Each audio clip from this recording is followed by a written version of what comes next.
আমরা একটি খুবই কষ্টদায়ক ইমার্জেন্সি কেজে গিয়েছিলাম। এই গাভীটির বাচ্চা ডেলিভারির ব্যথা বিকাল থেকে উঠে। বাচ্চা ডেলিভারি ব্যথায় গাভীটি প্রচুর কোঁদ দিতে থাকে।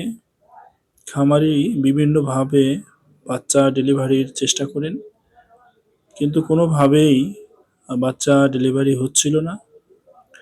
তো রাতের বেলায় আমাদেরকে কল দিলে আমরা এসে দেখি যে ইউট্রাইন টর্শন হয়ে আছে। কোনোভাবেই নরমালি বাচ্চা বের করানো সম্ভব না।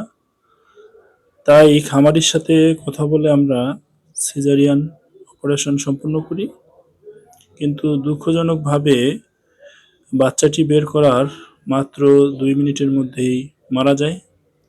কারণ গাভীর দীর্ঘ সময় কোঁদ দেওয়ার ফলে বাচ্চাটির পেট ও শ্বাসনালীতে অ্যামনিওটিক ফ্লুইড ঢুকে শ্বাস বন্ধ হয়ে যায় এবং বাছুরের লাফালাফি বা ছটফটানিতে ভেতরে জরায়ুর বিভিন্ন অংশ ছিঁড়ে বা ফেটে গিয়ে প্রচুর ব্লিডিং হয়।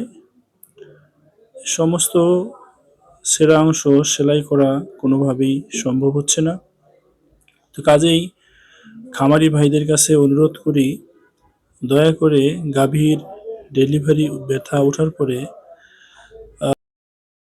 জটিলতা তৈরি হলে আপনারা দেরি না করে দ্রুত একজন দক্ষ রেজিস্টার্ড ভেটেরিনারি ডাক্তারের শরণাপন্ন হবেন। কারণ এক্ষেত্রে সঠিক সময়ে সঠিক চিকিৎসাই পারে গাভী ও বাছুর দুজনের জীবন বাঁচাতে।